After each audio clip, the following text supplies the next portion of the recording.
What's up, y'all? It's your boy Sean P back again for another edition of Hip Hop Roundtable Reviews. And tonight, we're coming with a special weeknight edition because we're going to talk about obviously the hottest topic in hip hop right now, and this is the Drake versus Kendrick Lamar battle. The battles of one of the great battles of hip hop we've all been waiting for, and this type of battle is kind of reminiscent of what we used to get in the early 2000s and the 90s, shaping up to be a classic. So we'll start with the two songs and what I think about the two songs and who I think has the edge right now and why he has the edge on here, and also what's going to happen next out of this. But when we last left off, we had Like That, and which was a one verse, kind of shocking song by Kendrick Lamar on the Future and Metro Boomin album.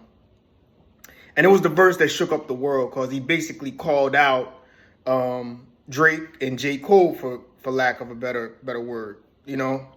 And then after that, you know, J. Cole came with 7 Minute Drill, and we all know what happened after that. He pulled his song, said he didn't want to get in the beef or what have you. Now, I had a theory that the reason why he wasn't getting in the beef was he wanted to clear the room for Drake to make his presence known or whatever. Because at the time, people looked at it like, well, Drake's too scared of Kendrick Lamar after what his Kendrick Lamar has bullied him subliminally, and also off the Control song back in 2013. So that's where we last left off. But since then, Drake leaked a song first and then made it an official single called Push Up. And on Push Up, it was a pretty good response to what Kendrick came with on Like That. I mean, he attacked Kendrick of being a small dude, talking about, oh, I mean, you could only be big stepping in a size 7 men's. He broke down his contract about how he owes $50,000 to Top Dog to get out of his contract, and et cetera, et cetera. But it really was kind of an overall diss towards also Future and Metro Boomin, who've been coming at him, and also Rick Ross, who also had a rebuttal record with Rick Ross also had a rebuttal record with Champagne Memories, and which was hard in itself. That was a good record too, but basically, this is all about the main event, which was Drake versus Kendrick Lamar. And that's what people have been wanting to see for a decade, the two head honchos, if you will, of this decade, this era of hip-hop. So when Drake came with Push Up, it got a pretty strong response. I mean, Drake really got a lot of radio play, you know. He really came, I didn't think with he came with some bars on there that I thought were kind of reachy a little bit. Like, I got a bigger fan base than you in your own city, talking about Kendrick Lamar. I don't see that. You know what I mean? Basically saying, saying Kendrick Lamar's last album was weak or whatever, when, I mean, Kendrick Lamar swept every award. And at the same time, he got critical review after critical review. I mean, it was album of the year in many people's aspects. I mean, I could see maybe it being mid, you know what I mean, by some people, but weak, you know? So, but nevertheless, Drake came with a good song. Then the battle got different with Taylor Made Freestyle, where Drake made a diss record basically begging Kendrick to respond to him because Kendrick was taking it was 10 days later after Push Up came out. But see, the crazy thing about that one was he used a Tupac and Snoop AI voice to kind of get at Kendrick because, of course, they're West Coast gods, and they came at Kendrick, who is, another West Coast legend right now, the current West Coast legend, basically calling him out, saying, you better get your shit together and respond to me. But to me, I thought that was kind of weak. In my opinion, I thought that was kind of weak and gimmicky. He stole like a Dr. Dre beat, a throwaway Dr. Dre beat from 15 years ago to rap over it. I thought it was real cheesy, but it got attention, and it got the attention of the people on the internet. And basically, the internet was basically saying Kendrick has how many hours to respond to Drake, or else Drake won. Now, I'm just going to say to you with this, I'm tired of the on the clock stuff. The on the clock narrative is it's just terrible. It's corny, man. It's so like, oh, you on the clock, like you can't get something in 24 hours or 48 hours. Nah. I mean, especially when you're a top level artist, like who are you to put somebody on a clock to respond to you? Especially Drake, when you got slapped around by Kendrick 10 years ago, and you've been subbing him ever since. You do nothing but sub disses and sneak disses, man. Like, come on. Like, so who are you to tell people, oh, you're on the clock and you better respond? So he used that kind of corny gimmick record to kind of get Kendrick out. So this Tuesday, Euphoria dropped, which was the rebuttal to Drake's tailor-made freestyle and push-ups. And the song right now is taking hip-hop by storm.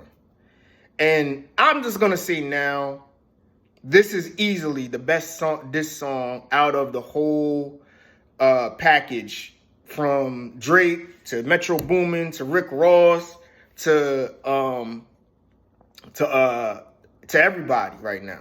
The two songs from Drake, the Rick Ross song, and also the song Like That with Metro Boomin that Kendrick first rapped on. I think this is easily the best rap record, no question. I mean, first of all, it had 3 beat switch ups in there where the energy built from beat to beat to beat, from basically a slow kind of, smooth melody type of vibe in the beginning where it's kind of sleepy. Then he just kind of just went off and just went in on Drake on a banger. And then it switched up again to another banger type beat later on. And there's so many hidden gems in there. You know what I mean? I mean, he talks about a court case where Drake got hit up for, paid off a woman $500K for sexual assault. He alludes to that. He alludes to ghostwriting, possibly Daylight, possibly ghostwriting one of his best tracks back to back. I mean, he just alludes to it, kind of leaves a little meat on the bone for maybe later. But of course, he came out at Drake about everything, about his feminine acting ways, saying, I think when you pose a sexy red, I think you'd see 2 bad bitches. I mean, he just went off on him in so many different ways and dissected his persona. Dissected his character, just came right to his character. And see, that's what makes a great diss record. If you could tear down a man's character, that's the easiest way, I think, to win a battle, because that's how Ether won. I mean, Nas tore down Jay as a person. You know what I mean? Who you are as a person, and made him look in the mirror as a man. And see, this song is the same thing with Drake. Now, he does allude to something where basically, because Drake is mixed, he's biracial, he's Jewish and black, he basically questions if he could use the N-word. You know what I mean? And that's controversial in itself. You know what I mean? Because that goes to mixed race. I mean, are you really full Black American or half or what or whatever, even though Drake is Canadian or whatever. But it's why it's so powerful is it makes Drake felt that.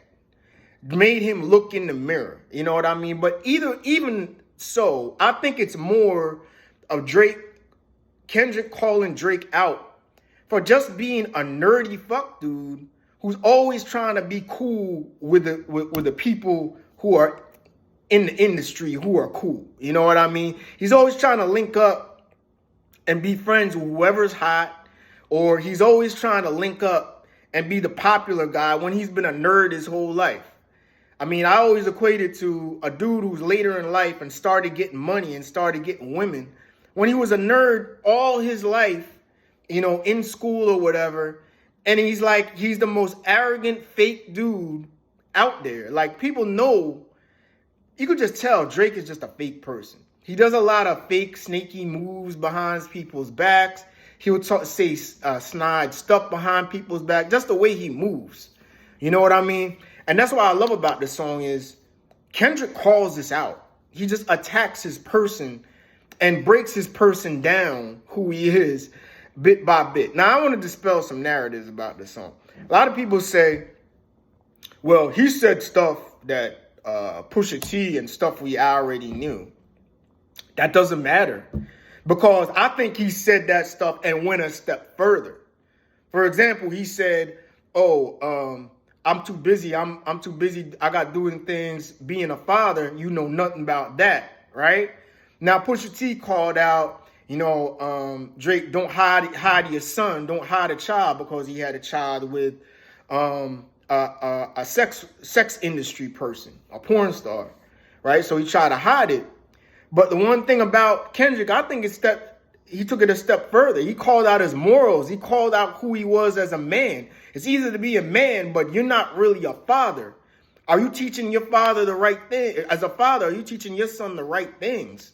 Are you doing that? And he basically dissects him as a father, saying, you out here chasing, 20 girls under 25 and these young girls or whatever, and you 36, 37, 38 years old or whatever, and you ain't even raising your son? Now, that to me hits harder than what Pusha said, because you're taking it a step further. You're calling out his manhood more so than hiding the fact that you had a child. So I think people read into that too much about and how he flipped the ghostwriter angle in there, talking about, yeah, I battle every one of you. Both clean out every one of your ghostwriters. When it just turned out, they said they showed that Drake had writer credits for other people on Push-Ups. On Push-Up, the song that dissed Kendrick. So he already got help on that. So if you ask me, and another thing too, when people do, Drake won the first round and then Kendrick's winning the second round, or Drake's up 2-1 or whatever, I'm like, how's he up 2-1? You know what I mean? Like, in the end of the day, like, okay, so basically, because Kendrick responded to one diss record, he's down one? Like, that don't make any sense. When Taylor Made Freestyle was, even though it was kind of cheesy, but Taylor Made Freestyle was not really a diss, but more begging him to come with a response to Drake. And another thing, Kendrick Lamar took 16 days to respond to Taylor Made Freestyle or whatever, or to Push-Ups, and Drake, he took almost 3 weeks. So in the end of the day, like, there's so many like internet narratives that come out of this battle that I'm just like, where are y'all coming with this stuff from? You want to make up your own kind of scorecards as to who's up. But to me, it's simple. Out of all the diss records, who put out the best product? Who put out the best diss record that hit the hardest, that basically took the best shot and basically was a cut above all the rest? And it's easily Euphoria, man. It's better put together. It's better lyrically put together, conceptual wise. Like, he has a lot of double meaning, double entendre. He has energy, and he just smokes Drake. He just assassinates his character step by step by step. And I mean, there's so many different things you could say about it. When, in the end of the day, Push Up, you just basically said, yeah, well, you basically got a 50% contract, and you're a small dude. You can't be big stepping. So what? You know what I mean? I don't mean nothing. The dude who's your mentor is 5'4". I mean, Lil Wayne. So you jock a dude, Lil Wayne, you look up to your mentor, but, you know, Kendrick Lamar who's short or whatever, or a small dude or whatever, he can't be big stepping? Like, what kind of logic that means? Like, so, I mean, I don't know. If that's your biggest comeback, all right, whatever. But we're all waiting now for Drake to have a response. Now, Drake has said, I could push the red button at any minute.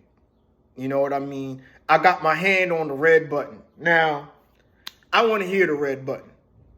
It's time for the red button, Drake, because Euphoria got you on the ropes.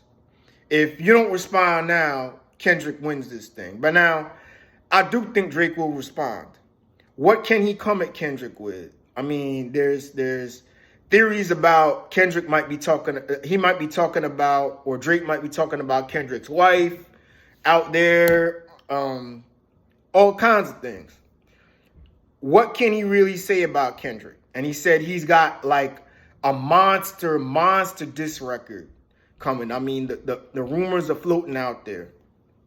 But the thing is, I don't think Kendrick's done either, because the original form of Euphoria, the original song, was 19 minutes long. So he has a whole lot more to say about Drake. And it could cut a lot deeper, which Kendrick warned at the end of Euphoria. Don't push me. You know what I mean? So this could be only the warm-up to the real record. So we'll say, I mean, Drake could respond tomorrow. There are rumors he's going to drop late tonight. I don't think so. I think he might wait a week or so. He wants to let this simmer down or what have you. But at the end of the day, I like this, man. This is what hip-hop needs. I mean, we were having a lot of goofy topics in hip-hop going on. I mean, outside of the more mature hip-hop, the mainstream was really, really boring. I mean, we had enough about Ice Spice and Lotto and Ice Spice, you know, what was she wearing at Coachella or whatever. I mean, there hasn't been a lot of juice in mainstream hip-hop. And finally, something like our real hip-hop fans could sink our teeth into, which is a Kendrick Lamar and Drake battle that we've been looking forward to for over a decade. So, what do you think? Who's winning the battle right now? Is it Drake or is it Kendrick Lamar? I gave you my feelings. I think it's easily Kendrick Lamar. Kendrick Lamar has the best song out of Tailor-Made Freestyle, out of Push Up, out of Like That, all of them. You know what I mean? I think Kendrick has the best song, and I think the best song wins out of all of it. So he's up in the race. Now, can Drake top that? We'll see. So you tell me what you think. Drake, Kendrick Lamar, who is winning the battle right now? And I might have to do another video in 2 days that Drake drops. So, but until then, who is winning the battle, Drake or Kendrick Lamar? I gave you my feeling. What's yours? Definitely let me know your sentiments in the comment box, comment section. Hip Hop Roundtable Reviews. Definitely comment. And let's have a dialogue about it. Drake, Kendrick Lamar, who's the winner in this battle? And who do you think is going to win the war in the end? So with that, I'll get back to y'all and catch y'all a little bit later. It may be soon. It may be in a week. But you will hear from me once Drake responds. But until then, who you got? Kendrick Lamar or Drake in this battle? All right? Peace.